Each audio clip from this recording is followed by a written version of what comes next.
Mababayaran ba nun kung anong kasalanan ko? Natatakot ako sa karma. May naniniwala pa pala sa karma ngayon.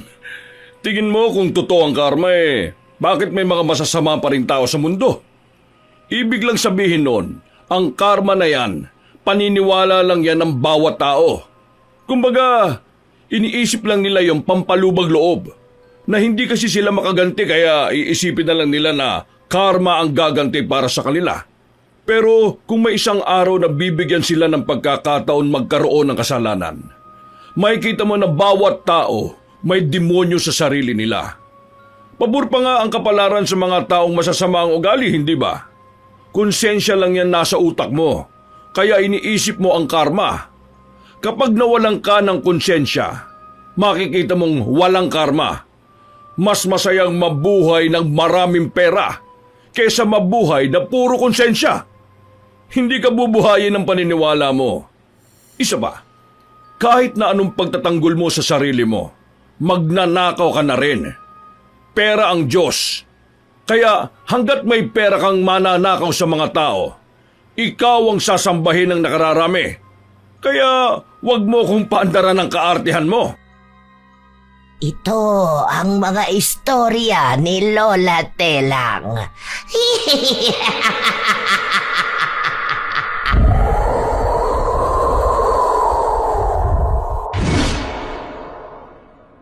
Ang mga politiko, sila dapat ang naglilingkod sa bayan. Pero madalas, sila itong nagpapahirap sa mga tao. Ninanakaw ang mga para sa mamamayang Pilipino. May kahahantungan pa kaya ang buhay ng taong magnanakaw? Ano kaya ang kaparusahang hatid ng kasakiman na ito? May magbabago pa ba o sadyang pagbabayaran na lang ng matagal kapag langit na mismo ang naningil? Nagawa mo na ba yung inuutos ko? Huwag kang papalpak ngayon, ha? Kailangan ko yung pera na yun sa susunod na linggo. Vice, bawal po yun. Hindi naman po pwede yung ganun Ayaw ni Mayor. Hindi kita tinatanong kung pwede ba o hindi. Inuutusan kitang gawin kung ano ang gusto ko. May taong mag-aasikaso niyan sa taas. Nagawa na namin ang paraan kahit na hindi makita ni Mayor. Huwag ka lang tatanga-tanga. Hindi ka tulad nung ginawa mo last time, na muntikan ka pang kumanta. Sinasabi ko sa iyo kapag nagkahulian dito, damay ka pa rin dahil may pera kang nakuha. Nakinaba ka na dito. Ay, siya. Bilisan mo dyan. Aalis pa tayo mamayang gabi. Ayoko ng stress. Bakit ka kakabahan? Kinakabahan po talaga ako. Paano kung may audit? Hindi naman ikaw ang humaharap, di ba? Sa kasalayo nitong probinsya natin, tingin mo ba may mag-o-audit pa rito? Ikaw, tatanungin ko. Kailangan ba ng anak mo ng pera? Opo. O, yun naman pala Kung gusto mong magtagal dito, makisabay ka na lang. Hindi ka bubuhayin ng pakikipaglaban mo ng patas. Nasa pwesto ka na. Nasa harapan mo na ang magandang buhay. Bakit kailangan mo pa makisabay sa mga mahihirap na tao? Kung nahihirapan sila, hayaan mo sila. Kasalanan nila kung bakit mahirap sila. Napahawak na lang ako ng mahigpit sa sobrang inabot sa akin ni Vice Mayor. Inaamin kong ilang beses na akong gumawa ng mali, pero hindi ko pa rin kayang talikuran. Bago ang lahat, magandang araw po Lola Telang at sa lahat ng taga-subaybay ng channel. Magtatago na lang po ako sa pangalang Elise. Itong kwento ko po ay naganap noong 2005. 27 anyos pa lang po ako nito. Mag-isa kong binubuhay ang anak kong may sakit sa buto. Naganap ito sa Tagumpbayan sa malayong probinsya. Hindi ko na lang po babanggitin kung saan dahil na rin sa mga sikretong mailalabas ko habang ibinabahagi ang kwento na ito. 2 taon na akong nagtatrabaho sa munisipyo. Alam ko ang kalakaran nila simula pa noon. Bago ako pumasok, galit ako sa korupsyon. Galit ako sa mga nasa pwesto na nanlalamang ng kapwa nila. Naaawa ako sa mga normal na mamamayan. Noong mga panahon na yun, talagang mahirap sa lugar namin. Kami nga ang nahuhuli sa lahat. Habang ang ibang bayan nakakakuha ng mas magandang serbisyo, ang sa amin, paulit-ulit lang ang nauupo. Sila-silang pamilya lang.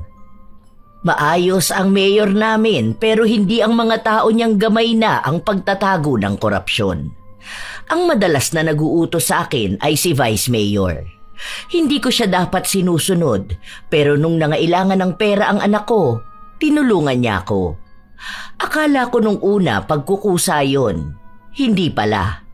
Ginamit niya ang utang na loob na yon para mapasunod ako sa mga plano nila. Gusto kong umatras noon pero hindi ko na nagawa dahil sa takot. Pinagbantaan niya ang pamilya ko, lalo na ang anak ko. Sinabi niya rin na kapag nagkahulihan, mas ako pa ang mananagot kaysa sa kanila. Alam ko na pwede ako magsumbong kay Mayor, pero paano naman ang mga taong hawak niya? Wala akong tiwala sa kahit na sino. Kahit na lumantad ako, wala namang ibang makakaalam nun. Mabilis lang kaming patayin. Sabi nga ni Vice Mayor, mas mura pa ang buhay naming pamilya kaysa sa ginagastos niya sa pangkain. Alam ko yun dahil madali lang sa kanila ang pumatay ng ordinaryong tao. Nagpatuloy ako sa pagbibigay ng serbisyo sa kanya hanggang sa nagkaroon siya ng bagong utos sa akin. Di ba meron yung mga high-end na laptop? Gusto ko, gumawa ka ng report na nagre-request ng high-end laptop. Ako nang bahala sa mga susunod. Pipirma rin po ba ako? Malamang. Sino ba dapat? Di ba ikaw ang maghahanap ng papers para sa budget approval? Alam mo na yan, ha? Dating gawin yan. Basta, ako na ang gagawa ng paraan dyan sa iba. May pagkukuhaan naman ng mga laptop. Hindi mo na sagot yon. Ganun po talaga ang presyo na ilalagay ko. Hindi ba masyadong mahal? Tapos ang dami pa nito, wala pa sa kalahati ang kailangan natin. Kino-question mo ba ako? Mas alam ko tong ginagawa ko. Inuutusan lang kita. Hindi ako humihingi ng opinion mo. Kung anong sinabi ko, yon ang gagawin mo. Ano akala mo sa akin, magnanakaw ng barya? Anong gagawin ko sa kakapiranggot na pera, ha? Di ba po, malaki naman ang sahod nyo kumpara sa amin o sa mga normal na tao? Paano po tayo magkakaroon ng magandang gobyerno kung hindi natitigil ang korupsyon? Sinong may kailangan ng magandang gobyerno kung nasa pwesto ka na? Yung pinagsasasabi mo, pangarap lang yan ng mga taong walang pagsusumikap sa buhay. Tandaan mo normal na gawain na to. Hindi ka pa pinapanganak, ginagawa na to ng mga nasa pwesto. Alam na to ng lahat. Masanay ka na sa kapangyarihan natin nito. O masanay ka sa pagiging mahirap. Bakit ba ang dami mong arte, ha? Kunwari ka pang kontra ka sa korupsyon Pero tumatanggap ka naman ng pera na galing sa nakaw. Gusto mo bang maging bayani, ha? Yung magbibigay ka ng pera sa mga mahihirap? Oy, hindi ka si Robin Hood. Mahirap ka lang din na lumamang ng kaunti sa kanila. Kaya huwag ka matakot. Matagal na ang korupsyon. Kahit ilang siglo pang lumipas, hindi na ito mawawala. Umiikot na sa buhay ng mga Pilipino ang nakawan na ito. Kaya kahit na isipin mong mababago mo ang mundo, mali ka. Isipin mo na lang na mababago ng perang nakukuha mo ang buhay ninyo. Sinunod ko lang ang utos sa akin. Alam kong masama at mali pero hindi naman ganun kadali makawala, Lola Telang. Sakto pa nung mga panahon na yun, kailangan talaga ng anak ko. Naoperahan pa siya noon kaya malaking pera ang kinailangan ko. Para akong palubog ng palubog sa kasalanan pero hindi ako makaahon dahil kailangan namin ng pera. Tapos yung tatay ko pa, may sakit noon kaya kailangan ng gamutan. Ang mahal-mahal pa ng gamot niya. Sa aming magkakapatid, ako lang ang may kakayahan. Nagpapaaral pa ako ng 4 na kapatid, kaya may isa pang trabaho na ibinigay sa akin si Vice Mayor. Kahit nasa labas na kami, o kaya'y walang pasok sa munisipyo, kasama niya pa rin ako. Isang Sabado, may tumawag sa akin. Nakausap mo na si Ricky? Anong sabi niya? Wala pa po. Nakausap ko siya kahapon pero hindi ko alam kung anong oras kami aalis mamaya. Anong hindi mo alam? Hindi pwedeng hindi mo alam. Ikaw ang may alam ng schedule niyo, di ba? Sa'yo niya binibigay yung pera. Hindi ko po hawak yung pera ni Vice. Iba yung pinapagawa niya sa akin ngayon. Saka, nasabi ko naman sa'yo na ibang tao ang kikitain niya ngayon, hindi ba? Kayo ni Vice ang mag-usap tungkol sa transaction niyo. Labas naman na ako dyan. Anong labas ka na? Hindi yung pwede. Kung ayaw niyong gumawa ko ng iskandalo, sabihin mo dyan sa amo mo, ha? Ibigay yung pera na kailangan ko. Hawak ko lahat ng baho niya. Kaya tandaan mo, ha? Kung anong ikababagsak niya, siyang ikababagsak mo rin. Kaya huwag mo akong hintayin na magalit. Hindi na ako nakapagsalita pa dahil pinatayan na niya ako ng tawag. Kaya sinubukan kong tawagan si Vice pero hindi siya sumasagot. Alam kong wala siya sa bahay nila at puyat yon kagabi. Hindi rin naman ako pwedeng basta makialam sa buhay niya. Problemado na ako dahil sa pagbabanta na yon, kaya lumabas ako ng bahay kung saan nakita ko ang kaibigan kong nagsasampay. Okay ka lang ba? Ang diin naman ng pagkakapindot mo dyan sa cellphone mo. Hindi. Tungkol lang to sa trabaho. Sa trabaho? Wala ka naman pasok ngayon. Iba to. Yung doon sa sinasabi mo sa akin? Bakit? May pagbabanta na naman ba? Alam mo kung ako sa'yo, hanggat hindi pa ganun kabigat ang kaso mo, umamin ka na. Hindi pwede. Baka gusto mong mamatay kaming lahat. Para namang hindi mo alam kung anong kayang gawin ng pamilya niya, di ba? Nung nakaraan nga lang may pinapatay siya eh. Parang ang dali lang sa kanilang gawin yun. Kaysa naman maraming buhay pa ang nasisira. Kung sana may kalaban lang yan tumakbo, hindi yan ang iboboto namin. Halata namang una pa lang na kurakot yung pamilya nila. Lahat sila. Tapos sa susunod tatakbo na yung mayor. Malamang mananalo yan. Wala naman siyang kalaban eh. Mas lalong kawawa ang mga tao Hindi ko alam. Basta nai-stress ako. May pinapagawa pa siya ngayon. Alam mo ba, may bago silang project. Yung pagpapagawa ng poste ng ilaw dyan sa Dolores Street. Paano? Laging may banggaan, di ba? Ang laki ng budget dun, pero wala pang kalahati ang magagamit. O kita mo na? Alam mo yung mga ganyan tapos wala kang ginagawa. Alam mo, sa totoo lang nakakagalit ka rin eh. Magkaibigan tayo. Alam ko lahat ng pangangailangan mo pero hindi ka ba nakukonsensya sa pinaggagawa mo? Tinatanggap mo pa yung pera na ninakaw sa mga tao? Wala ka rin pagkakaiba sa kanila. Huy, hinaan mo naman ang boses mo. Baka marinig ka ni tatay. Ano naman kung marinig ako ng tatay mo? Nagpapakatotoo lang ako rito. Dahil alam ko naman na alam mo rin kung ano yung ginagawa mo. Kung mali na, huwag ka na magstay dyan. Oo, kailangan mo ng pera dahil may sakit ang anak mo. Tapos mahirap lang din kayo. Na single mom ka. Pero hindi naman ibig sabihin nun mawiwili ka na rin. Paano na lang yung ibang tao na mas mahirap sa'yo? Yung mga tao na walang ibang malalapitan tapos tinatarantado pa ng gobyerno. Kung naniniwala ka sa pagbabago, huwag mong hilingin yun sa ibang tao. Dapat ikaw mismo, lalo na ikaw ang mas may kakayahan. Hindi ko sinasabi sa ibang tao ang sikreto mo pero sana ikaw mismo alam mo kung kailan dapat tumigil. Hindi yan simpleng pagnanakaw lang ng palay. Pagnanakaw yan ang kinabukasan ng iba. Hindi nga ikaw ang nagnakaw pero ginawa kang kasangkapan. Hindi ko na alam kung ano bang gagawin ko nung mga panahon na yon, Lola Telang. Totoo naman ang sinabi niya. Masama akong tao, pero bakit sa tuwing nagbabalak akong huminto, wala akong nagiging pagpipilian. Ilang araw pa ulit ng pagbabalik sa trabaho, naging kasabwat ako sa lahat.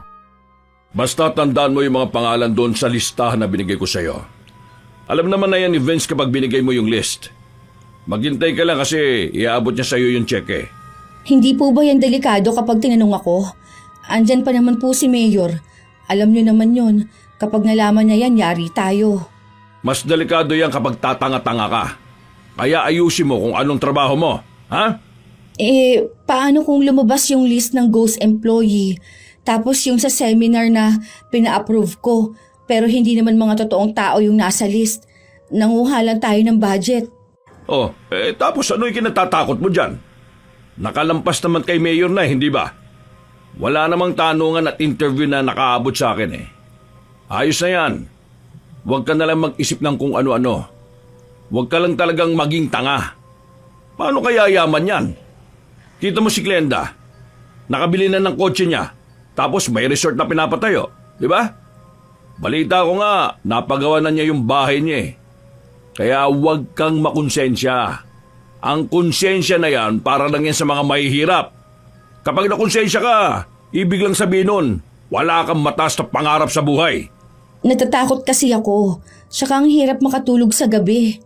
Mahirap makatulog sa gabi.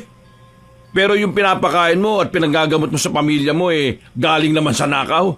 Di ba? Kaya hindi ka umaasenso eh. Sumabay ka na lang sa Agos. Hindi naman niya magkakahulihan eh. Sa susunod, ako naman ang magiging mayor. Kaya wala kang dapat ikabahala. Basta susunod ka lang sa mga utos at gusto ko. Walang problema. Yayaman ka. Paano yung sa market renovation? Naipadala na kay Mayor yon at subject for approval na. Kaso ang tagal pa nun, hindi pa rin naibabalik sa amin. Kinakabahan na ako. Kasi nung nakaraan pinatawag si Sir Tom eh. Baka mamaya alam nyo na. Si Tom pala ang pinatawag. Alam na niyang gagawin doon. Laki ng makukuha niya kapag natuloy yon. Sa kanya rin naman kukuha ng gamit eh. Dagdag pa yun sa pagpatong ng presyo. Hindi ka na mahirapan nun. Saka huwag ka mag-alala. Kung magkanong usapan natin, yun ang makukuha mo. Para na magduda ka pa sa akin eh. Si Rodel pala, tawag ng tawag sa akin. Hayaan mo siya. Nakapag-usap na kami. Sa susunod na linggo, ikaw na ang pupunta sa kanya para magdala ng pera. Hinihintay ko lang yung cheque para dun sa agricultural program. Pero ako nang bahala dyan. Kasado na ang budget niyan. Hinihintay na lang ang pera. Sige na, gawin mo na kung anong inuutos ko sa'yo. Tapos, bumalik ka rito. Iniisip ko na lang noon na kailangan ko ng pera. Marami sa mga kasamahan ko ang sanay na sa ganito. Minsan nga may sarili silang paraan ng korupsyon. Kahit na hindi nagawa ni Vice o ng ibang politiko. May sarili silang galawan na magdadagdag ng pera nila. Basta hindi lang halata, makakakuha sila ng pera. Minsan, depende pa yon kung anong hawak nila. Kapag sa paaralan, mas marami silang nakukuha dahil may mga pamigay dapat sa mga estudyante na tinitipid nila. Isa sa hinihintay nilang lahat kapag may kalamidad. Mas malaking pera yon, mas madali. Kaya madalas tipid na tipid ang naibibigay sa mga taong nasalanta ng kalamidad. Sila lang ang masaya kapag ganon. Dahil madalas sila ang hindi apektado dahil sa matitibay nilang mga bahay. Isang gabi, dumiretso muna ako sa bahay ni na Vice bago ako umuwi. May hawak akong 2 sobre na pera ang laman. Kapag nag-text sa'yo si Rodel, ang sabi mo sa kanya, kalahati mo nang may bibigay mo ha. Tapos after ng project para sa market renovation ng kalahati pa. Huwag ka mo siya magmadali. Tapos ito, iyon na to. Bahala ka kung paano mo uubusin yung pera na yan. Kumain kayo sa labas, bumili ka ng sasakyan. O kaya magpaayos ka ng bahay ninyo. Doon mo na lang ibaling ang konsensya na nararamdaman mo. Mababayaran ba nun kung anong kasalanan ko? Natatakot ako sa karma. May naniniwala pa pala sa karma ngayon. Tingin mo kung totoo ang karma, bakit may mga masasama pa ring tao sa mundo? Ibig lang sabihin nun, ang karma na yan, paniniwala lang yan ng bawat tao. Kumbaga, iniisip lang nila yon pampalubag loob. Na hindi kasi sila makaganti kaya iisipin na lang nila na karma ang gaganti para sa kanila. Pero kung may isang araw na bibigyan sila ng pagkakataon magkaroon ng kasalanan, makikita mo na bawat tao may demonyo sa sarili nila. Pabor pa nga yung kapalaran sa mga taong masasamang ugali, hindi ba? Konsensya lang yung nasa utak mo, kaya iniisip mo ang karma. Kapag nawalan ka ng konsensya, makikita mong walang karma. Mas masayang mabuhay ng maraming pera kaysa mabuhay na puro konsensya. Hindi ka bubuhayin ng paniniwala mo. Isa pa, kahit na anong pagtatanggol mo sa sarili mo, magnanakaw ka na rin. Pera ang Diyos. Kaya hanggat may pera kang mananakaw sa mga tao, ikaw ang sasambahin ng nakararami. Kaya huwag mo akong paandaran ng kaartehan mo ha. Naniniwala rin ako sa karma. Alam ko na mali itong ginagawa ko. Kapag nagawa kong makalaya sa ganito, hindi na ako uulit. Sa ngayon, takot pa ako dahil mas makapangyarihan kayo sa akin. Pero alam ko at naniniwala ako na matatapos din to. Alam mo, hindi naman kita pinipilit eh. Pwede ka mag-resign. Pwede kitang palitan ng ganun lang kadali. Sa dami ng tao na gustong makakuha ng ganyang trabaho. Ang sabihin mo, gusto mo rin kasi to dahil may pakinabang ka. Huwag mo nang lokohin ang sarili mo. Gusto mo to. Alam natin pareho na gusto mo yung pera na nakukuha mo. Ikaw lang ang naniniwala na ayaw mo at wala kang choice. Palagi kang may choice. Kaya nga pinipili mo magstay, hindi ba? Kasi kung tutusin unang alok ko pa lang sa'yo, tumigil ka na. Pero katulad ka rin naming sakim sa pera. Kaya huwag ka nang magmalinis. Hindi ako bakakibo sa sinabi niya. Dahil totoo rin naman yon, Lola Telang. Kailangan ko ng pera kaya hindi na ako makaalis sa sitwasyon ko. Ito yung mabilis na paraan. At dahil kailangan ko nga ito, hindi ako tumigil. Nag-iipon din ako kasi malaki na ang binibigay sa aking pera. Doon lang din ako parang natakot na baka kapag nawala sa akin yung ganito, hindi ko na alam kung anong ipanggagastos ko sa pamilya ko. Lumabas din ang ilan sa mga paninira kay Vice Mayor. Lumabas yung ibang mga proyekto na hindi niya ginawa o mga proyekto na hindi natapos. Nagkaroon ng problema nun. Ang akala ko nga mahuhuli din yung ginagawa namin sa pagdagdag ng presyo sa mga dapat bilhin. Pero magaling si Vice Mayor at yung mga kasama niya. Gobernador ng lugar namin ang tatay niya habang nasa ibang katungkulan din ang mga kapatid niya. Nasa pamilya talaga sila ng politiko. Pamilya ng korap.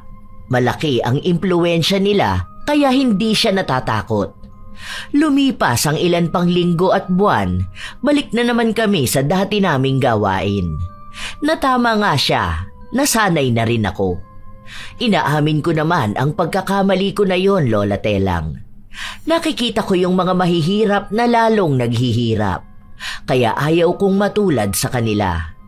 Ayaw kong maranasan ng anak ko yung may sakit siya tapos wala pa kaming makain. Kaya nilunok ko na lang lahat ng sinasabing masama sa akin ng kaibigan ko.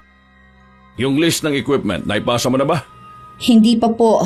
Bali may dinagdag pa doon yung sa sinabi nyo. Bakit hindi nyo pa ipasa? Baka mamaya niyan masama na naman sa investigasyon yan. Ang tanga-tanga mo naman. Lagi nilang mali ang pinaggagagawa mo eh. Nakaka-stress ka. Ang sabi nyo sa akin na sa Lunes na lang yung ipapasa eh. Kaya hindi ko pa maibigay. Ang sabi ko dapat sa Lunes na ipasa na lahat. Hindi ko sinabi na isahan lang. Ayusin mo yan ha. May meeting pa ako bukas kay Mrs. Chavez. Bakit? Di ba yun yung pinaalis ni Mayor? Dahil gustong magtayo ng pasugalan? Bakit mo ko tinatanong? Ikaw bang nasa posisyon ko? Gawin mo yung pinagagawa ko. Tapos sa susunod na linggo, birthday ko. Gusto ko yung katulad last year. Advance celebration to ha? Alam mo na ang gagawin? Sila pa rin? Malamang bago. Ako ang pipili. Wala kang kwentang pumili eh. O sige na, umalis ka na sa harapan ko. Tinagalit mo lang ako eh. Baka pasabugin ko pa yung bungo mo.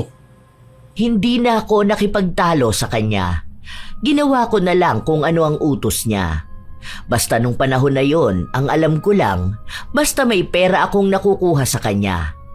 Mula sa pera lang din na ninakaw niya sa taong bayan. Nagbabalak talaga akong makaipon para makaalis na rin kami doon at magnenegosyo na lang ako. Ipon galing sa nakaw. Isang araw, nakipagkita ako kay Rodel upang ibigay ang ipinapaabot ni Vice. Huwag ka na pang nai-text sa akin. Ayos na yan ha. Baka manggulo ka pa niyan kay Vice. Buo na yung pera mo. Ano? Imbitado ba ako? Ewan ko. Hindi ko pa alam kung sino yung mga pupunta. Alam mo, hindi ko alam kung tanga ka kasi. Lagi ka nalang walang alam eh. Malamang, si Vice ang may desisyon sa lahat. Hindi ko naman hawak kung anong iniisip niya eh. Isasama kita sa list, pero bahala siya kung imbitado ka o hindi. Gusto ko malaman kaagad. Mamayang gabi, text mo ako ha. Kung hindi, ako mismo ang pupunta sa munisipyo Para ka namang tanga. Ginugulo mo talaga lahat. Takot ka ba na magulo lahat? Ano? Masaya na ba makakuha ng maraming pera mula sa mahihirap? Ha? Bakit sa akin ka magsasalita ng ganyan? Bakit kaya hindi dun sa mga nagnanakaw ng milyon-milyon? Wala naman. Ang cute mo lang kasi kapag naiinis ka eh. Ano ba? Bitawan mo nga ako. Aalis na ako. Basta, sabihan mo ako, ha? Hindi ko na siya binigyan pa ng pansin dahil naiirita ako kapag nakikita ko siya. Ilang araw pa ang lumipas, patuloy pa rin ang trabaho ko. Nakakatakot pero nagagamay ko naman na lahat. Nakikita ko rin yung mga kasama kong may kanya-kanyang gawain. May maliliit na pagnanakaw, may mga malalaki rin. Isang hapon, matapos namin umuwi galing ospital, nakita ko ang kaibigan ko. Naglakad siya palapit sa akin. Akala ko ba itutuloy yung pagpapalagay ng ilaw dyan? Hanggang ngayon wala pa rin. Naglabas na raw ng budget dun ah. May ilaw naman na inilagay. May ilaw? Yun na pala yun? Yung mabilis mapundi tapos bilang lang sa daliri? Ni hindi pa maliwanagan yung daan. Mas malakas pa ang flashlight. Yun na ba yung milyong project ng amo mo? Magkano komisyon mo dun? Siguro sapat pambili niyang kakarag-karag na motor? May project naman na ginawa. Okay na rin siguro yan. Ay wow! So ang gusto niyo niyan, magtiis kami para sa ganyan. Malaking pasalamat na pala yung pagtitipid sa mga tao. Pero kung magwaldas ng pera, wagas. Para mo namang sinabi ngayon na yan lang ang kayang ibigay sa amin. Dahil ito lang kami. Samantalang ang laki ng tax na binabayaran ng bawat tao. Para saan yun? Pang birthday ng mga nakaupo? Oo, bakit sa akin ka nagsasabi? Ano bang kinalaman ko dyan? Ako ba si Gov? Ako ba si Mayor? Si Vice? Hindi naman, di ba? Empleyado lang din naman ako. May tax din naman akong binabayaran. Sa halip kasing magreklamo, gumawa na lang ng paraan para makadaan. Isa pa, malinaw naman ang mga mata ninyo, di ba? Hindi naman kayo madadapa dyan. Iba talaga ang nagagawa ng pera sa isang tao. Kinurakot na nila pati ang prinsipyo mo. Hindi ka nakasali bilang simpleng mamamayan dahil katulad ka na rin nilang nagpapakasasa sa pera ng taong bayan. Habang kami, pilit yung pinagtitiis sa bagay na kulang naman talaga. Hindi na to usapin kapag maiksi ang kumot, matutong mamaluktot eh. Kaya maiksi ang kumot dahil kinukuha ng mga korap na opisyal ang kalahati. Katulad ka na rin nila. Magnanakaw ka na rin. Tinanggap ko ang sinabi niya dahil alam ko naman yon sa sarili ko. Hindi ko naman itatanggi na nakakasilaw ang pera. Simula nun, hindi na kami nagpansinan pa ng kaibigan ko. Minsan nagpaparinig siya sa akin pero hindi ko pinapansin. Isang araw, walang pasok noon dahil holiday. Nagpunta ako sa bahay ni na Vice para ibigay ang listahan na hinihingi niya sa akin. Malapit na ang kaarawan niya kaya ako na naman ang gusto niyang mag-asikaso noon. Malaking pera ang ibibigay niya sa akin. Sakto sa kailangan ng kapatid kong pera dahil luluwas siya ng Maynila. Doon niya balak mag-aral ng kolehiyo.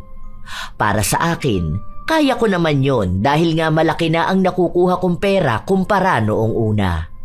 May iba pa akong trabaho kay Vice. Sa personal na buhay naman niya yon. Nag-text ako kaso walang signal ang Sun. Kaya pumunta na lang ako rito. Ang sabi ni Rodel, gusto niya pumunta. Sige, pwede naman.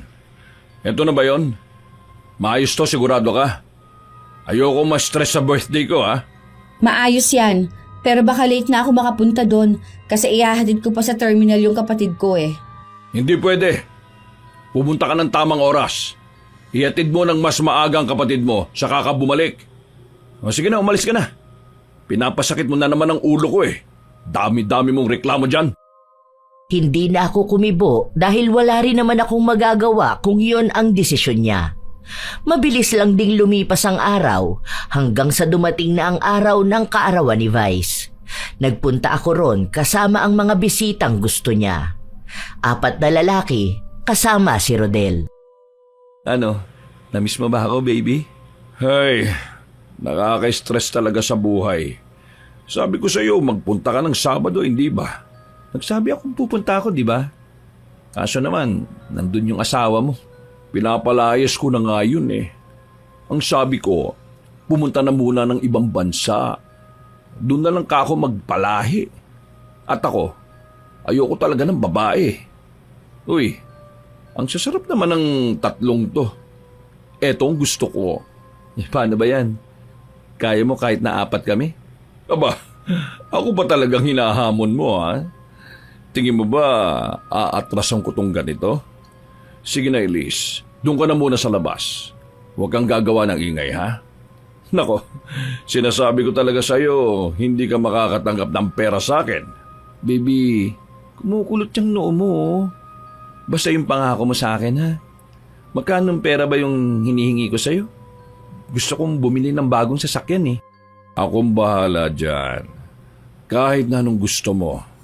Pero, saka ng sasakyan. Ako na munang sakyan mo ngayon. Ay, yan ang gusto ko. Agresibo. Isinarado ko na lang ang pinto. Iniwan ko si Vice kasama ang 4 niyang lalaki. Yung iba niyang mga bantay, nasa tapat lang ng pinto. Wala namang ibang tao rito sa bahay niya, kaya nasa kusina na lang ako tumambay. Mas maraming pagkain. Matagal ko nang alam na bakla si Vice dahil sa akin siya nang hihingi ng lalaki.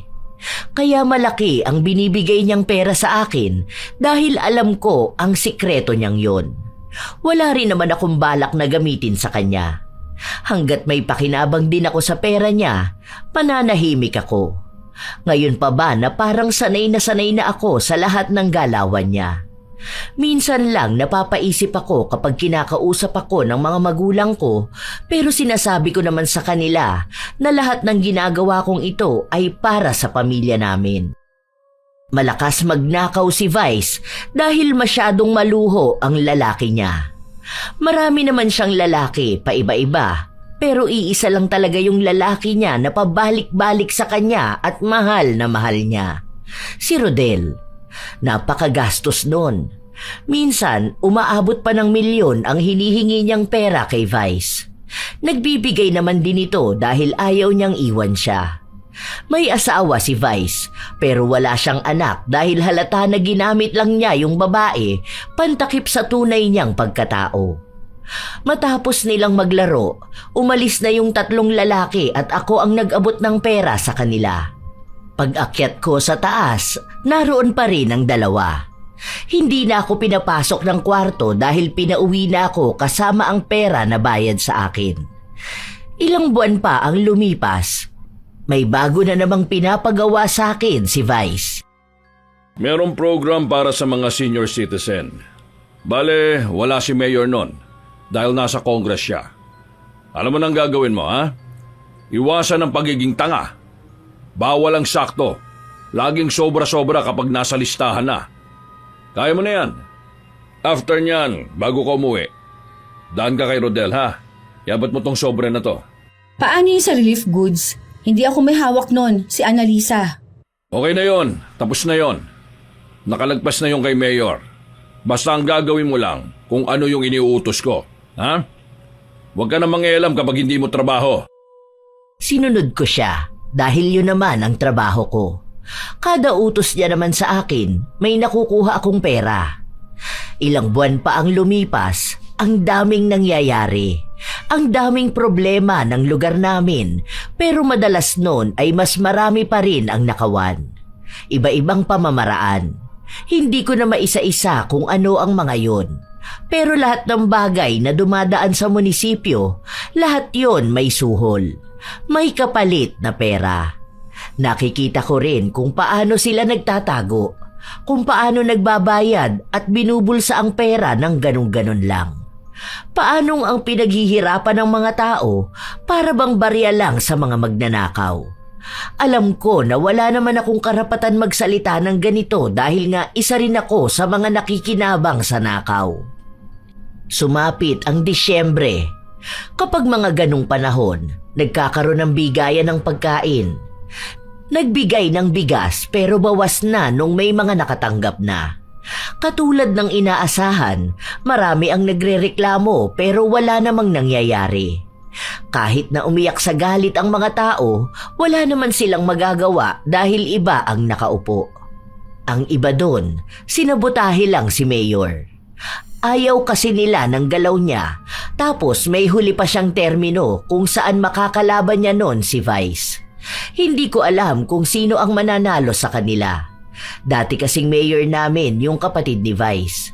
Napalitan lang talaga nung dumating itong bagong mayor. Kaya nahirapan din silang makakuha ng mga patago nilang proyekto. Pero sadyang matatalino pa rin talaga ang mga magnanakaw. Isang nakakapagod na araw. Matapos naming mamahagi ng mga pamaskong handog, pagod na pagod akong pumasok sa sasakyan ni Vice. May iuutos pa kasi ito sa akin. Malaking pera ang nakuha niya rito. Ibig lang sabihin nun, malaking pera ang isusustento niya sa lalaki niya. Ganun naman palagi ang ginagawa niya. Ninanakawan niya ang mga tao dahil kailangan niyang ibigay lahat ng hiling ng lalaki niya. Kung hindi para kay Rodel, para naman sa mga bago niyang lalaki. Basta, doon ko madalas nakikita ang gastos niya. Alam naman din siguro yun ng kanyang pamilya, pero pinagtatakpan din siya. Ang mahalaga lang sa kanya, nananatili siya sa katungkulan. Para sa ganung paraan, mas mabilis silang makapagnakaw ng pera sa mga ordinaryong tao. Ay, grabe. Sumakit naman ang balakang at likod ko. Ang dami nating ginawa ngayong araw. Ang daming tao. Gabi ka na lang pumunta kay Rodel. Ako na lang magsasabi sa kanya. Alam naman niyang abala tayong lahat ngayon eh. Kung hindi siya makakapaghintay, bahala siya sa buhay niya. Ang daming pambabati ko sa nakukuha niyo ngayon ah. Baka naman matalo ka niyan sa susunod na eleksyon. Paano kapag nangyari yon? Alam mo naman ng mga tao, kapag nakakita sila ng mali sa'yo, madali lang din yon kakalat sa lahat. Kaga ka. Kapag ako natanggal, ibig sabihin nun, wala ka na rin pera. Ewan ko kung hindi ka matulad sa mga taong yan. Mga patay gutom sa tulong. Gusto mo ba bumalik sa ganyan? Ha? Yung pumipila ng mahaba para lang sa ilang kilong bigas? Yung panay hingi ng tulong kasi walang pera? Pasalamat ka na lang sa akin kahit papano inalis kita sa lusak mong pamumuhay. Nakikinabang ka rin ng malaki sa akin. Ang dami ko kasing naririnig. May mga kumakalat na ring issue tungkol sa'yo. Pero parang sanay na sanay ka na sa ganun ah. Kasi kahit pagsisinungaling mo, hindi ka malang kumukurap. Wala akong pakialam sa kanila. Alam mo, yung mga tao na yan, kahit anong isyong marinig nila, kapag tinulungan mo yan sila, tatanawin na nilang utang na loob. Ang tawag ko nga sa kanila, mga aso eh. Kasi kahit nabigyan mo sila ng tira-tira, ipagpapasalamat pa kung anong naibigay mo. Kapag natulungan mo sila, bayani ka na sa paningin nila. Kaya yung mga kumakalat na issue, madali lang yung pagtakpan. Bigyan mo lang yan ng ilang sardinas at 2 kilong bigas, burado na yun eh. Para ka ng Diyos sa paningin nilang nagligtas sa kanila sa gutom. Kaya nga hindi nawawala ang pamilya namin sa linya eh. Dahil alam ng mga tao kung paano kami mamigay ng mga kakainin nila. Ganun lang umiikot ang politika. Kailangan mo lang gumawa ng bagay na papabor sa mahihirap para akalain nilang mabuti ka. Hindi lang naman akong gumagawa nun eh. Magnanakaw ka, tapos magbibigay ka rin naman pero konti lang. Pero at least namigay ka. May mga magagalit na nagnakaw ka pero may magtatanggol sa iyo na namamahagi ka. O di ba? Mas marami naman ang mahihirap. Mga mangmang. Hindi man lang ba kayo nabahira ng konsensya? Isipin nyo, maraming pamilya ang nawawala ng maayos na kabuhayan. Nawawala ng pangarap sa buhay. Naghihirap, tapos yung pera na dapat tulong na rin sa kanila, ay napupunta lang sa pansarili nyo. Para sa luho, para sa kalayawan at mga kababuyan. Paano naman yung mga pangako nyo nung tumatakbo pa kayo na para kayo sa mahihirap? O nasaan na yun? Hanggang sa pangako na lang ba talaga? Hindi ko na sila problema. Basta ako, may pera ako. Ikaw ba? Kaya mo ba ng walang pera? Ano? Hindi ka makasagot, di ba? Dahil alam mo sa sarili mong kailangan mo yon. Kaya naiintindihan mo kung paano umiira ng korupsyon. Dahil unfair ang mundo. Kaya huwag kang lumaban ng patas. payo ko lang sa iyo ha. Hanggat may politiko, hindi mawawala ang korupsyon. Dito na umiikot ang mundo natin. Hindi na maalis yan.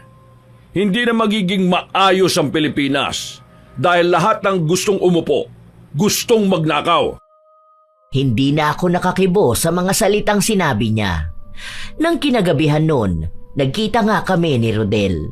Pero mukhang hindi maganda ang timpla niya. Nung makarating kasi ako sa bahay niya, amoy alak at sigarilyo sa buong paligid. Tapos, kalat-kalat pa yung gamit niya. Mukhang nagwala siya.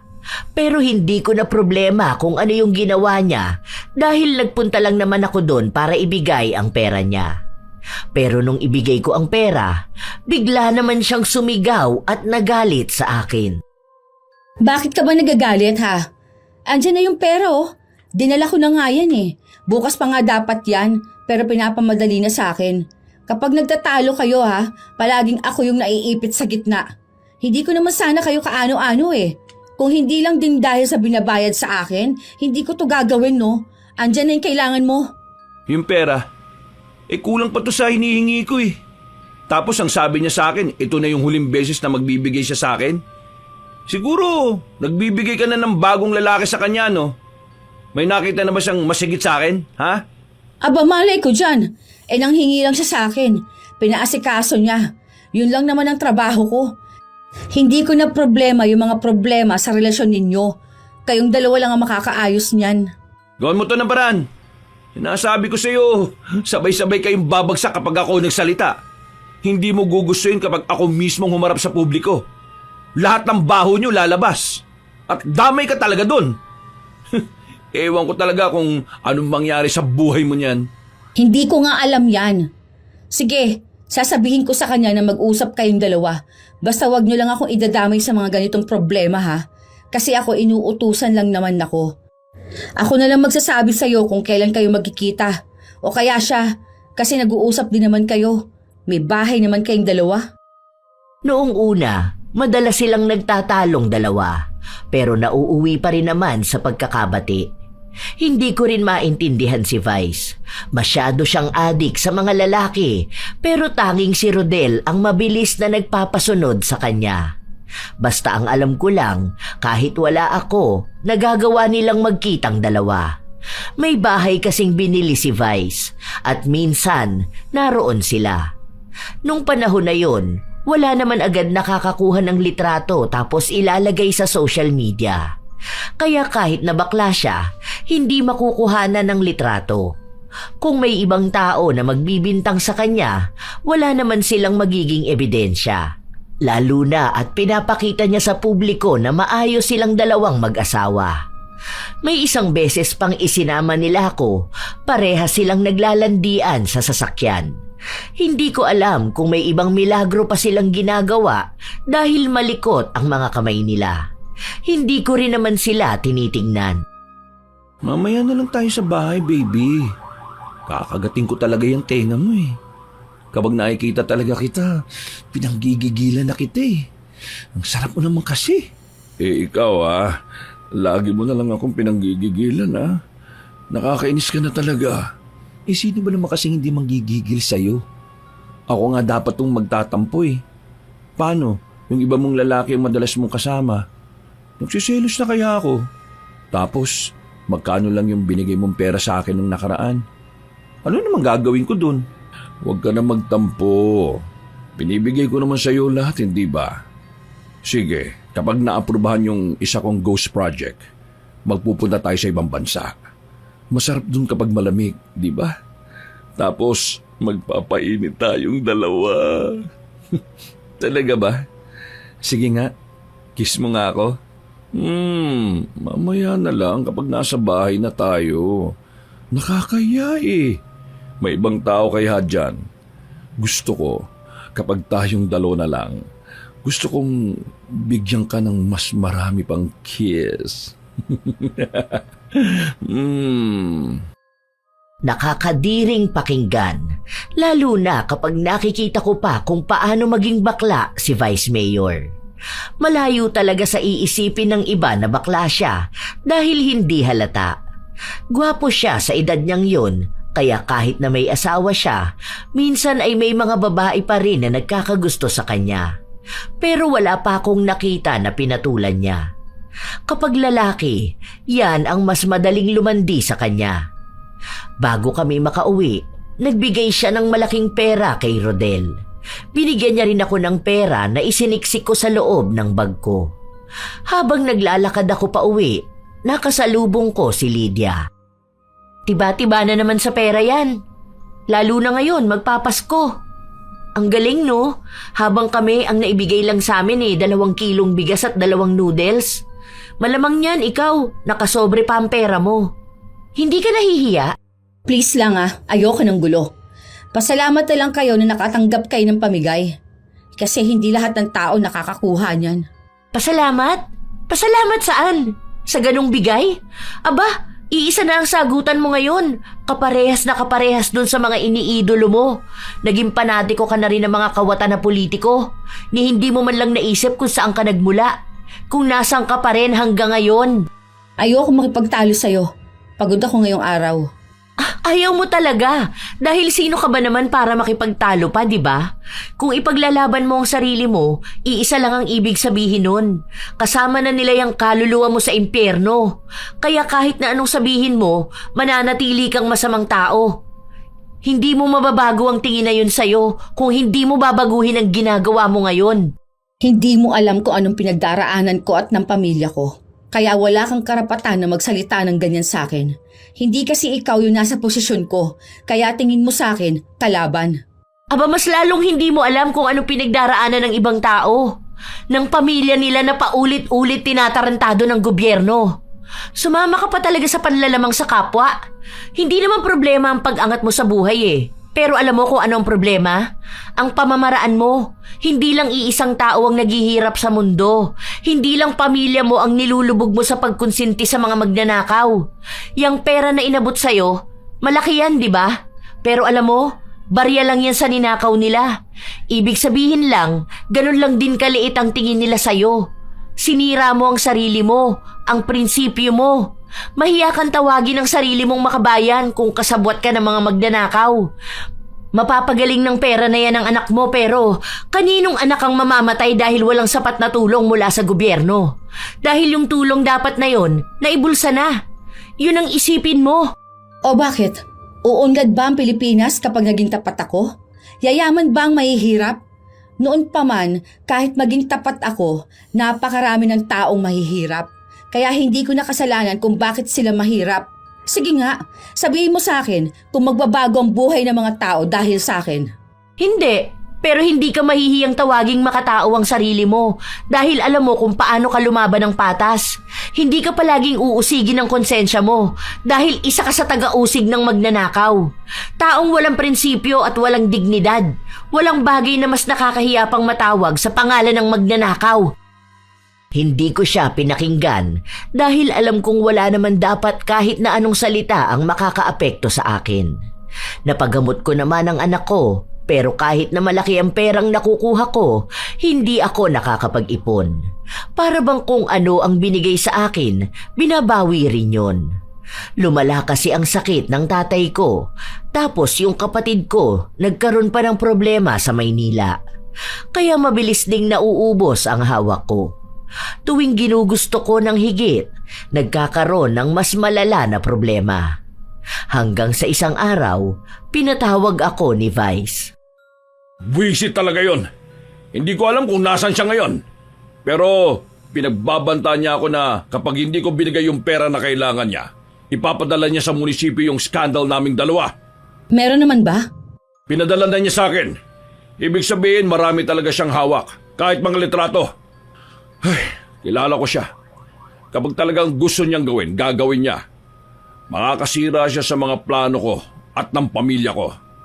At yun ang bagay na hindi ako papayag na mangyari. Walang kahit sinong tao makakasira ng reputasyon ko. Magkano ba hinihingi niya? Malaking halaga Tapos ang gusto niya, sumama na ako sa kanya.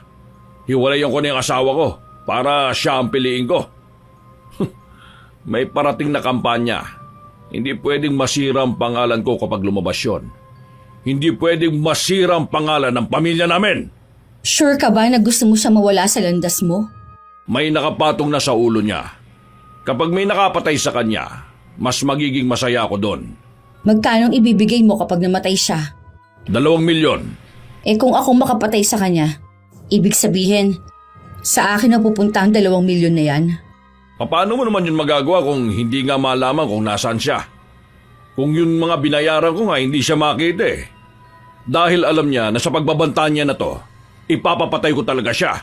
Kukulamin ko siya. Nagpapatawa ka ba? Hindi. Marunong mangkulam ang nanay ko. Pero hindi na siya masyadong gumagawa ngayon dahil itinigil na niya. Kung gusto mo, yun ang gagawin ko. Meron ka bang kahit na anong gamit na may kaugnayan sa kanya? Tapos buong pangalan niya. Alam mo ba? Seryoso ka ba talaga dyan? Problemado na ako Nagagawa mo pa akong tarantaduhin. O bakit? Meron ka pa bang ibang choice? Maniwala ka lang. Saka perang usapan dito. Ang gusto mo lang naman mamatay siya, di ba? Hindi na yun sakop ng paniniwala mo sa itim na kapangyarihan. Basta kailangan ko ng pera. Huli na to. Dahil titigil na rin ako sa pagtatrabaho ko sa'yo. Gusto ko na ng bagong buhay. Ipapadalo ko bukas sa iyo lahat ng kailangan mo. Siguraduhin mong magagawa mo ng tama kung anong gusto ko. Hindi pwedeng masira ang pangalan ko. Hindi pwedeng masira ang mga plano ko. Basta sapat ang halaga, kaya ko. Basta, totoo ka lang din sa pangako mo. Kahit na kailan hindi ako bumigo ng tao. Basta magawa mo ang inuutos ko. Wala akong pakialam kahit magkano pang may bibigay ko sa iyo. Totoo ang sinabi ko sa kanya.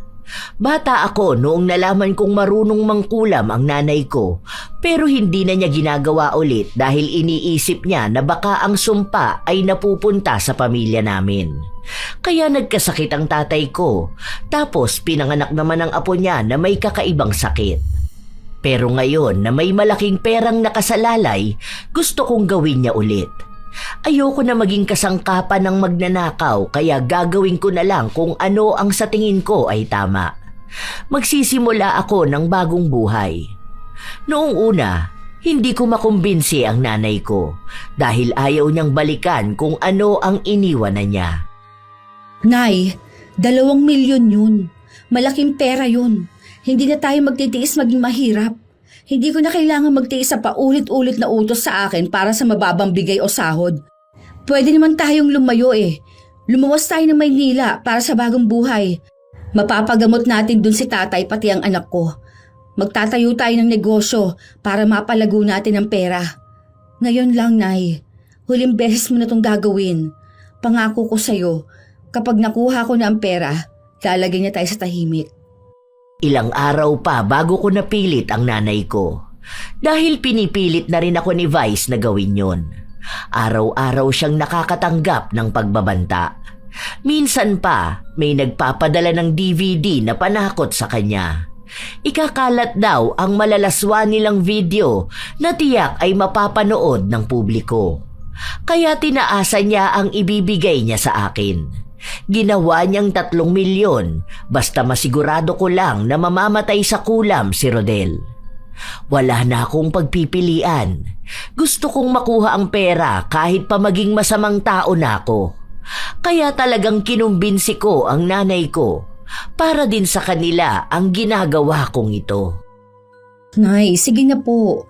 Kung gusto niyo talaga matulungan ng pamilya natin, pumayag na kayo. Hindi naman ito makakaapekto ng malaki sa atin eh. Sige na po, tulungan niyo naman ako. Kung marunong lang akong mangkulam ako na mismong gagawa niyan. Maawa ka na, Nay. Pangako ko sa'yo, huling beses mo na talaga itong gagawin. Ito na rin yung huling beses na hihingi ako ng tulong sa kulam. Pagbigyan mo na ako. Napilit ko ang nanay kong gumawa ng ritual. Nakita ko kung paano niya yon ginawa. Meron siyang inilabas sa luma niyang baul. May isang kulay pulang manika. Kita ang itim na sinulid na pinantahi rito. Nung ibinigay ko sa kanya ang litrato ni Rodel, binuksan niya ang gitnang parte ng manika sa bandang dibdib. Doon niya isiniksik ang litrato. Matapos nun, nagsinti siya ng 3 itim na kandila. Inilapag niya yon sa sahig. kung saan nasa gitna ng 3 kandila ang manika. Kumuha rin siya ng parang maliit na kadena. Nagritual muna siya bago niya ipinalibot sa manika. Kasunod nun, parang tali na nakababad sa langis. Nakita ko rin na pinatakan niya ng langis ang manika. Doon na siya nagritual. Hindi ko maintindihan kung ano yun dahil hindi naman ako marunong. Basta ang alam ko lang, nakakakilabot ang ginagawa niya. May katagalan yun. Bago 3 beses niyang ibinaon ang 3 maliliit na pako sa dibdib ng manika kung saan nasa loob nun ang litrato ni Rodel. Sinabi niya sa akin na maghintay kami hanggang mamaya. Kapag naupod na ang kandila at natuyo ang langis sa manika, doon na eepekto ang kulam. Nangyari naman yon, kaya malaki ang tiwala ko na mamamatay si Rodel. Kinabukasan, nagkita kami ni Vice Mayor. Ano bang kalokohan yung pinagsasasabi mo sa akin, ha? Akala ko ba mabilis siyang mamamatay sa kulam? O bakit text pa rin siya ng text sa akin? Nagbabanta siya, oh. Hindi ko lang talaga alam kung nasa nagtatago to, eh. Kailangan mo lang maghintay. Hindi naman ganun kabilis ang mga kulam. May mga kulam na ilang araw pa bago tumalab. Pero tatalab yun. Basta ang usapan natin, ha? Kailangan ko yung pera. Oo, hindi ko yung makakalimutan. Basta siguraduhin mo lang na mawawala sa landas ko ang lalaking yon. Sa oras na masiguro kong patay na siya, makukuha mo ang pera mo. Pero hanggat wala pa, maniwala ka muna dyan sa kulam na yan. Maniwala ka. Patutunayan ko sa iyong totoo ang sinasabi ko. Kinabukasan, maaga akong nagpunta sa munisipyo. Pero nagkakagulo na sila doon. Hindi ko pa alam kung bakit. Hanggang sa nalaman kong may nagpadala ng DVD at noong panoorin nila ang laman, mga malalaswang video ni Vice Mayor kasama si Rodel. Hindi lang si Rodel kundi maging ang iba pang mga lalaki. Wala si Vice noon pero alam ko kung saan siya makikita dahil tinawagan niya ako. Agad din akong nagpunta roon dahil kailangan kong makuha ang pera. Lalo na ngayon na nagkakagulo na. Alam ko na ang susunod dito. Seryoso ka ba? Ginagago mo ba ako? Nakita na nilang lahat yung video. Kumalat ako saan-saan. Pati sa plaza ay pinapalabas doon. Pinanood nila yung mga kababuyan ko. Nakarating na rin sa iba't ibang ahensya yung video. Tapos hihingan mo ko ng pera sa katarantaduhan na kulam na yan? Eh hindi naman pwede yun. Hindi ko na kasalanan kung mas naunang lumabas yung mga malalaswa yung video kesa sa pagtalab ng kulam. Pero ngayon, alam ko nang patay na siya. Kaya yung usapan natin, kailangan ko yung pera. Wala kang makukuha na kahit na ano sa akin. Wala akong pakialam kung namatay na siya. Dahil nasira ng pangalan ko dahil sa iskandalo na yon. Nasira ng reputasyon ng pamilya namin. Pero ginawa ko yung sinabi mo sa akin. Yun lang naman ang usapan natin Labas na doon kung ano yung ibang problema. Kaya gusto ko siyang ipapatay dahil ayaw kong kumalat yung hawak niya. Pero huli na, naikalat na niya. Kaya wala na akong pakialam sa buhay niya. Dahil sira na yung buhay ko. Ang tanga-tanga mo kasi. Bakit ang tagal mong kumilos, ha? Naghintay ka pang maikalat niya bago mo patayin. Tanga! Hindi ko naman alam. Yung pera, kailangan ko yon. Kapag hindi mo binigay sa akin, isusumbong kita. Sasabihin ko sa kanila lahat ng pagnanakaw na ginawa mo. May listahan ako. Hawak kong lahat yon. Pati lahat ng mga napag-usapan natin. Hindi lang yon. Marami din akong alam tungkol sa'yo. Kaya kung hindi mo ibibigay ang pera na napag-usapan natin, wala akong choice kundi ituro ka at lahat ng mga nagawa mo. Tinatakot mo rin ba ako? Tingin mo ba matatakot pa ako ngayon? Kapag lumabas ang pagnanakaw ko, lalabas din doon ang pangalan mo. Tandaan mo, ako, kaya kong makalabas ng bansa na to nang walang kahit na sino sa inyong makakaalam. Pero ikaw, isang maliit na tao, mas madali kang ikulong. Tandaan mo lahat ng ginawa ko dawit ka. Sige, gawin mo. Tingnan natin kung may pamilya ka pang uuwian kapag nakalabas ka ng kulungan. Ibigay mo yung perang na pag-usapan natin. Kahit yung 2 milyon na lang. Gusto ko na magpakalayo-layo. Wala ka matatanggap na kahit na ano sa akin. Wala! Buti sana kung inayos mo yung trabaho mo eh. Pero hindi naman eh. Nakalabas pa rin yung hindi naman dapat na makalabas. Nagdagdag ka lang ng problema sa akin. Hindi naman pwede yun. Nagpakahirap din naman ako para dito. Dapat kung ano na yun na pag-usapan natin, yun na yun. Labas na ako sa ginawa niya. Nauna lang talaga yun bago pa umipekto yung kulam sa kanya. Kapag sinabi kong hindi, ibig lang sabihin nun na hindi. Sige, subukan mo pang magsalita. Pasasabugin ko yung bungo mo. Maliligo ka sa sarili mong dugo. Gusto mong lumayo ngayon? Kung kailan nasira na ang reputasyon ko? Ikaw naman ang magtatago ngayon, tapos gagamitin mo pa ang pera ko? Ang sabihin mo, pera ng taong bayan, hindi mo pera kasi kinuha mo lang naman yon sa kanila. Talagang nagsalita ka pa? Gusto mo talagang maggalit ako ng husto? Aalma pa sana ako pero tinutukan niya ako ng baril sa ulo. Hindi ko sigurado kung itutuloy niyang iputok pero nag-aalala ko para sa pamilya ko. Dahil hindi pwedeng maiwan ang anak ko. May sakit siya. Yung tatay ko rin. Tapos hindi naman nakakapagtrabaho ang nanay ko. Yung mga kapatid ko nasa Maynila pa. Sobrang gulo nang nangyari sa buhay ko. Katulad kung paano naging magulo rin ang kay Vice. Noong kumalat ang iskandalo niya, nagkaungkatan na ng mga baho niya. Kasama na roon ang pagnanakaw niya.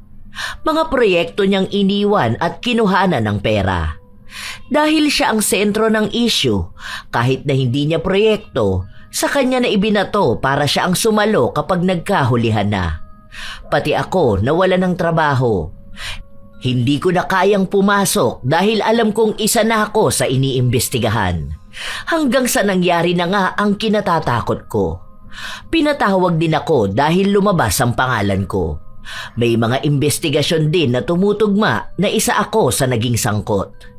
Marami kami pero ako lang talaga ang may pinakamababang posisyon sa kanila. Wala po akong alam. Kahit minsan hindi ko po naisip na maging kasabot sa pagnanakaw. Sinusunod ko lang naman po kung anong utos sa akin eh. Hindi ko po alam kung alin doon ang may kasamang pagnanakaw.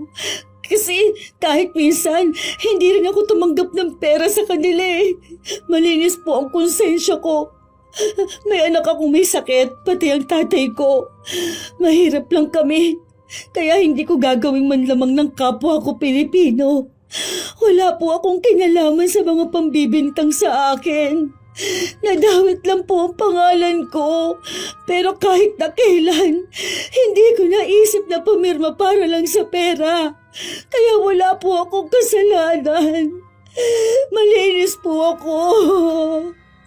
Habang lumalalim ang investigasyon, naging mahirap para sa akin ang lahat. Lumalala ang sakit ng tatay ko. Noong may hearing, sa kasamaang palad ay binawian siya ng buhay. Yung nanay ko naman ang sumunod na nagkasakit. Hindi matukoy kung ano ang sakit niya, pero sabi niya sa akin na bigla siya sa paggamit ng itim na kapangyarihan. Si Ricky naman, kasabay ko rin siyang bumagsak. Pero sa kanya, bilang nasa angkan ng politiko, hindi siya masyadong apektado. Nabalitaan ko nga rin na may balak siyang tumakas at lumabas ng bansa.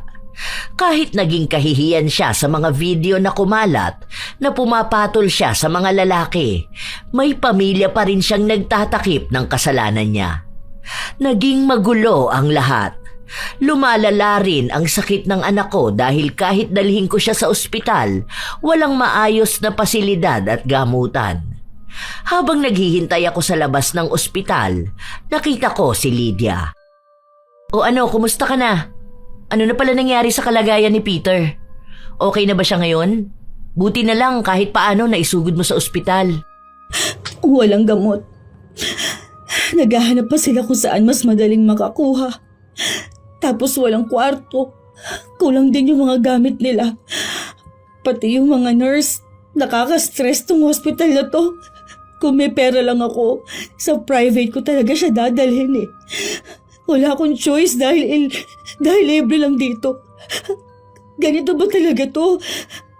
Ganito ba sila magbigay ng serbisyo kapag libre lang? Hindi naman sa pang-ano ha, pero nakikita mo na ba? Nakikita mo kung anong nararanasan ng mga normal na mamamayan? Ng mga mahihirap? Oo, ganito yun. Walang magandang pasilidad, walang gamot, walang maayos na pagkalinga. Ganyan ang nangyayari kapag yung para sa mga tao ninanakaw ng mga nakaupo at ng mga taong nangungunsinti sa kanila. Sana maintindihan mo to ng maigi. Hindi tayo dapat nakukontento sa kung ano lang ang tira na binibigay ng gobyerno. Dapat meron tayong sapat. Yung para sa atin, hindi para sa puro na lang pagtsatsaga. Kailangan natin lahat ng pera, pero kung yung pera na yun ninakaw para sa atin, tayo-tayo lang din ang mahihirapan. Oo na, alam ko naman yun eh. Alam ko na kung ano yung pagkakamaling nagawa ko noon. Nangunsinti ako. Tapos ngayon sa akin na ang balik ng lahat. Kung hindi lang rin ako naging sakim at hindi ako nagpakasilaw sa pera. Akala ko mababago kong buhay ng pamilya ko eh. Magiging mas magulo pa pala. Kung alam mo kung anong mali mo, dapat alam mo rin kung ano yung pananagutan mo. Hindi magiging maayos ang lahat kung mananatiling pag-amin lang ng mali ang gagawin mo, pero hindi ang pagkilos para magkaroon ng katarungan. Kung mali ka ngayon, huwag mo hintayin na mali ka habang buhay. Kung ano-ano na lang ang tumatakbo sa isip ko. May mga tao kasing nagagalit sa akin. Hindi ako makalabas ng bahay. Para bang lahat na lang sa akin din ang sisi. Minsan pang pinagbantaan ang buhay ng pamilya ko. Nung nakausap ko ulit si Ricky, hindi na siya nagbibigay ng kahit na anong impormasyon sa akin. Tumanggi rin siyang tulungan ako kahit na ako naman ang dahilan kung bakit namatay si Rodel. Dahil alam ko, kung buhay pa yun, magiging testigo pa siya ng mga katiwalian ni Ricky. Sa totoo lang, Lola Telang, kung tinuruan lang ako ng nanay ko mangulam, baka ako na mismo ang kukulam kay Ricky. Pero hindi ko yun magawa. Hindi ko rin naman sinabi sa nanay ko dahil malubha ang karamdaman niya.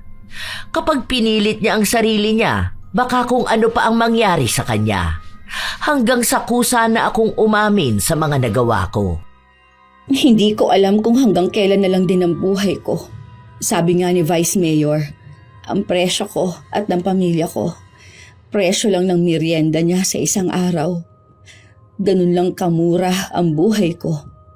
Kaya bilang ako ang nakakaalam ng lahat, mas mawawala ng saysay kung mamamatay lang ako.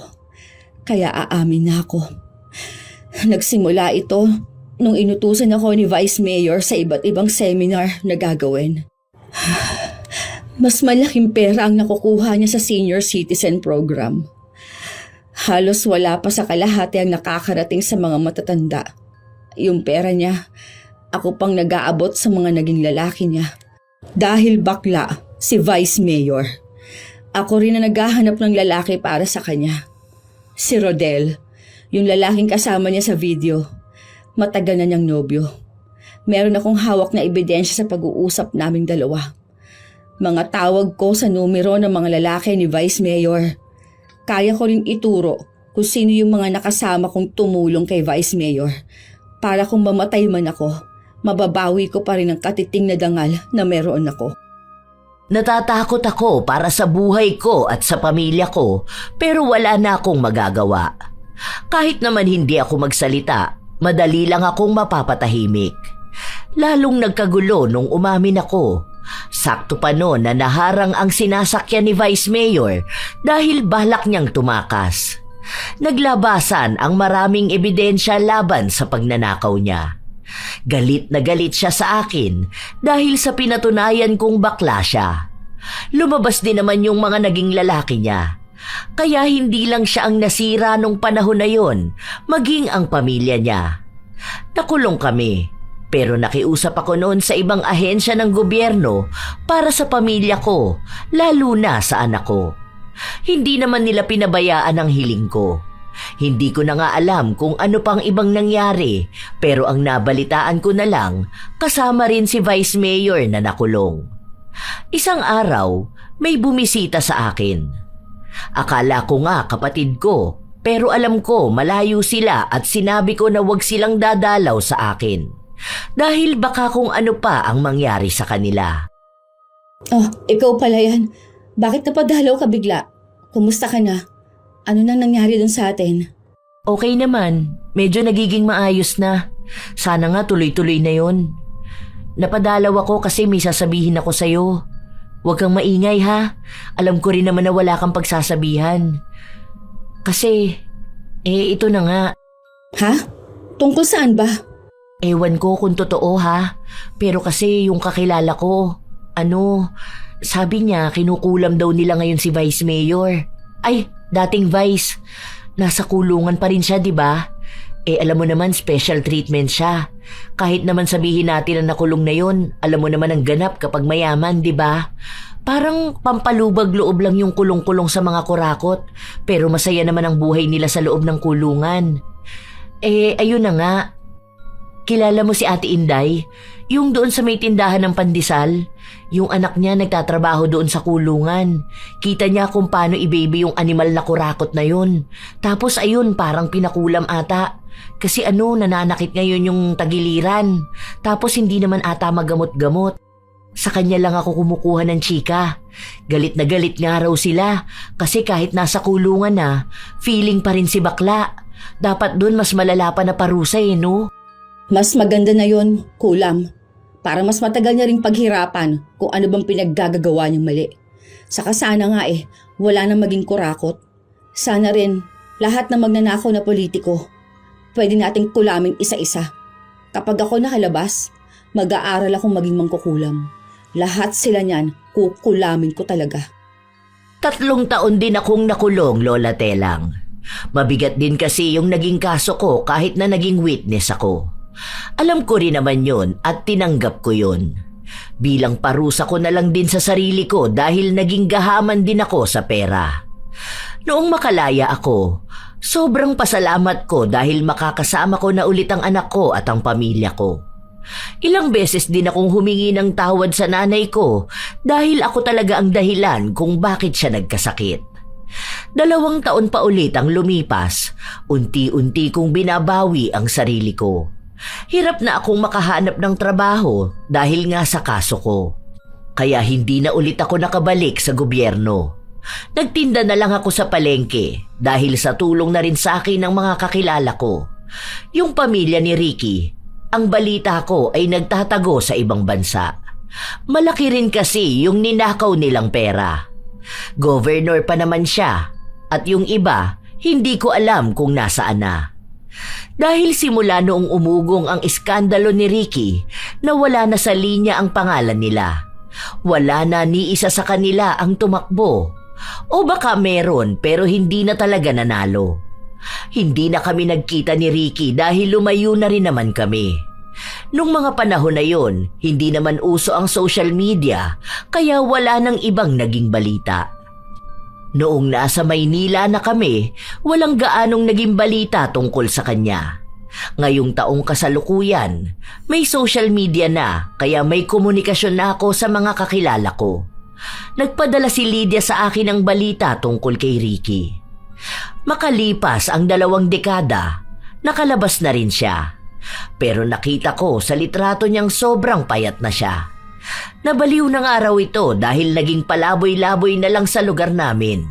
Kapag may nakakakita sa kanya, binubugbog siya. Ganon ang naging kapalaran niya. Kasabay na rin siguro ito ng karma na sinasabi niyang hindi tatama sa kanya. Tapos sa kulam din na ginawa sa kanyang hindi na maalis. Ito ang kwento ko, Lola Telang. Alam kong nakakainis ako pero simula naman nung natauhan ako, hindi ko na kailanman naisip na ulitin gawin. Sa panahong kasalukuyan, lagana pa rin ang mga magnanakaw na politiko. Nagkakahiwa-hiwalay ang mga Pilipino kapag usaping politika. Pero kailanman, hindi talaga naging maganda ang pagnanakaw sa iba. Ang korupsyon ay hindi lamang simpleng paglabag sa batas. Ito ay isang malalim na kasamaan na sumisira sa tiwala, integridad at pagkakaisa ng isang lipunan. Ang bawat gantimpala na nakukuha sa pamamagitan ng pandaraya ay pansamantala lamang at puno ng panganib.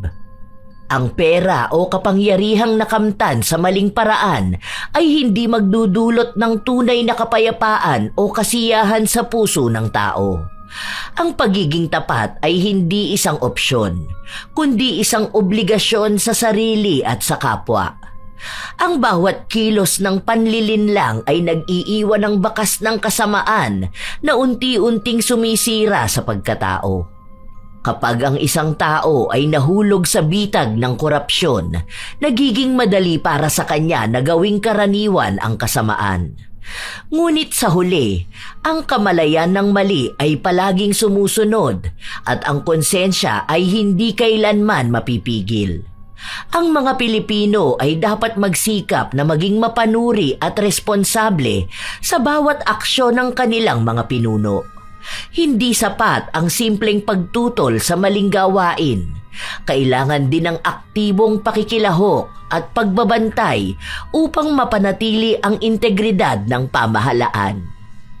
Tandaan na ang moralidad ay hindi naglalaho. Ang pagpili ng tama kaysa sa mali ay laging may kabayaran. Hindi lamang sa material na bagay kundi sa pagkakaroon ng malinis na konsensya at respeto ng kapwa. Ang pagiging matapat sa sariling gawa ay nagbubunga ng pagkakaisa, kaayusan at tunay na kaunlaran. Ang korupsyon ay panandali ang kapangyarihan lamang, ngunit ang kabutihang asal ay walang hanggan. At ito ang tunay na pamana na maiiwan sa susunod na henerasyon. Alam naman natin mga apo na sa panahon ngayon, malaking usapin talaga ang korupsyon. Kayo ba mga apo, ano ang inyong opinyon sa usaping politika? Ano rin ang inyong opinyon ukol sa ating bagong kwento? Naway nakapaghatid ito ng magandang aral sa inyo. Shout out sa ilan sa mga masusugid na tagapakinig ng mga istorya ni Lola Telang. Forever Jojo 38 at sa kanyang mama na si Bernardina Brimon.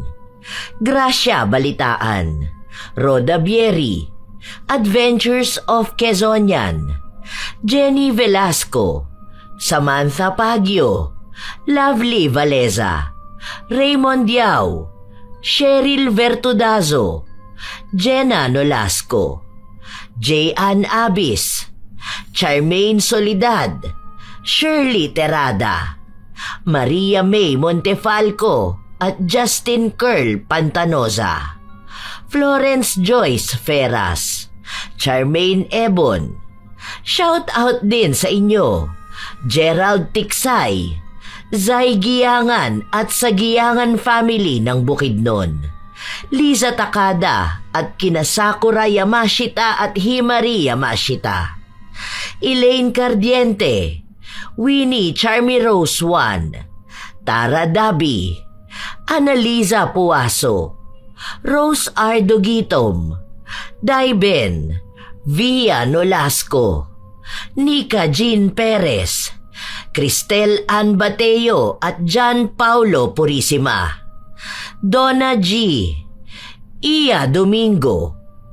Shout out sa mga apo ko na sina Sydney Crosswind, Supladang Pasaway, Lovely Rose Roa, Kimpoy Feliciano, Hazel Fiesta, Marida Lightworker, Gia Gigi, Francisco Neng at Jeremy Saranillo Francisco, Matt Sarol, Mel Santarita, Esteli Reyes at sa Reyes family ng Marikina City, AJ Chua, Vicky Yabut, Roy Lacandalo, Josefina Fuelias, Chef M, Irisha Bella Tuazon, Mike James Tapak, Will Maleses, Leonisa Cobo, Lurian Vitalicio, Jenny Suzuki, Raquel Hasegawa, Hayashi J. Megan, Maria Lee Nakagawa, Lynn Hasegawa, Elise Padilla,